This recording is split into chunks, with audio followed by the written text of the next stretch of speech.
Have you ever wondered what games you should keep or you should lose?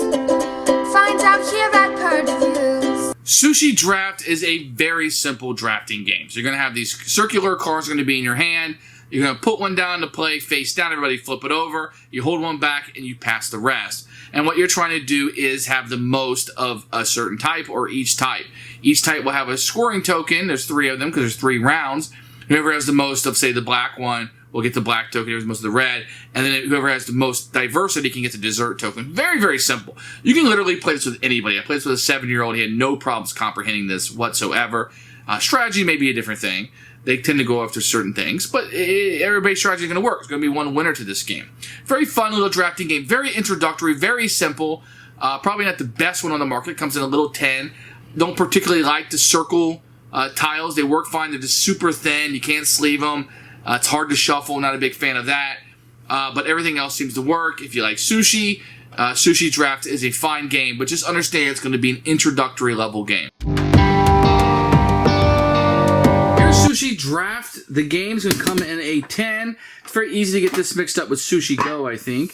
You get a little rule book, which we'll take a look at in a few minutes. You're going to get these tiles. They're pretty good, and you can definitely see the different types of sushi on them, and different victory points on the back is very clear. This is probably where the game's components are lacking a little bit. Circles are very hard to shuffle, in my opinion, and these are kind of thin, really thin. So be very careful with them when you're playing them. And because of their thinness and their shape, there's no real way to sleeve these. I don't think they make circular sleeves. So the game isn't that expensive, but just kind of know that going in, that you want to be very careful with these. Not the greatest components, but the inside of this tin is actually really nice. It says Sushi Draft. It's very, it's fit for this game. You can tell it's prepared for this. Here are the rules. You get a little small rule book, different artwork in the front of it, which is always appreciated. Contents without pictures. The object of the game and how to play with setup. You're going to have a little bit of a picture over here and how you score on the game. On the back, you have the end of the game and some advanced play options if you want to play with those. I don't really like them that much, but if you wanted to, there you go. You probably need 5-10 minutes with this rule book and you'll be up and playing. Very simple game. So these are the scoring chips. You'll set these aside, but just kind of know that they're there. They have different numbers on the bottom of them, and they're just kind of randomly set in there. You're going to shuffle the sushi cards and give everybody 6 of them. When you have your 6 cards, you can take a look at them. You're going to choose one. Now, the numbers on them only tell you how many are in the deck total. So you'll take a card, you place it face down. When everybody has placed it, you place it face up, and people can see what you have.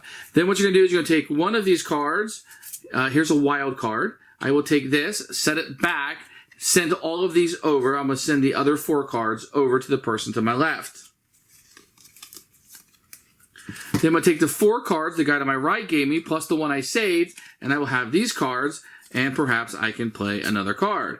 Then I will set one back. I'm going to set the wild card back again, and I'm going to shift these 3 to my left, and gain the 3 cards from my right, and the card I held back. So that's kind of how that's going to work until you only have 1 card left in your hand. If you have 1 card left in your hand, you discard it, and it will not be played. So let's say these are the cards that I played. Whoever has the most of a set. So if whoever had the most of this will get the scoring chip, in this case 3 points. Now just for clarification, it could have been worth 3 or another 1. Whoever has the most of each one will score a chip for it. Now the dessert one is whoever had the most different ones, and these are worth 2, 5, and 3. So whoever had the most of each type and then who had the most diversity will get the dessert one. You'll play the game in 3 rounds. Whoever scores the most points is your winner. Now, there are a couple of variants that the rulebook includes in the game. One is if you're drafting this way, on the next round you can draft the opposite way. The other variant has the cards that have this wasabi on it. Not all of them have it. As you can see, this card does not. If you draft one of these, and it's worth half a card instead of a full card. This makes it a little hard to get the dessert cards. I don't particularly like this variant. I don't know why somebody would play with it, but if you wanted to, there you go.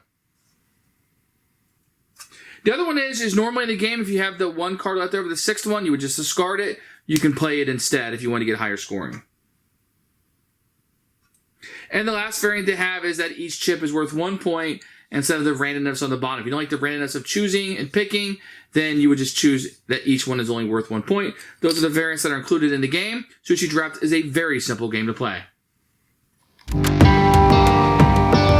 Who should buy this game? This would be a great drafting game to introduce your children to start out there. It's got a very simple theme. Sushi, you're going to be looking for people who like that kind of thing or aren't turned off by it. The components aren't great, so it's going to be a very budget-friendly game. It comes in a little bit of a 10. The game board the components aren't great, so kind of be aware of that. Especially if you're playing kids, make sure they take care of the stuff so it isn't ruined. But I believe this would be a very budget-conscious board game. Very fun, very simple, not a lot of quirks to this one. It's a very straightforward drafting game. For our taste, it's going to be a keeper, but it's interesting that this would normally be something I would draft, because I like other drafting games are much better. My daughter liked this one. I can play this one with my children, and that's why I kept it. I think if I was playing this with just adults, I would have purged this one, and there's many other drafting games I would have kept, but for playing with my kids or somebody who's never played board games, this is good. And fine for her. She liked it quite a bit and actually wanted me to give her that copy, which I probably will. Thanks for watching the video. I really appreciate you tuning in. If you liked it, please like it and hit that little subscribe button. That really helps out the channel, lets us know that you're getting the videos that you want. If you agreed or disagree with what I said, feel free to comment below. I'd love to hear what you have to say, and I promise that I will comment back. Thanks for watching, and everybody else, keep playing.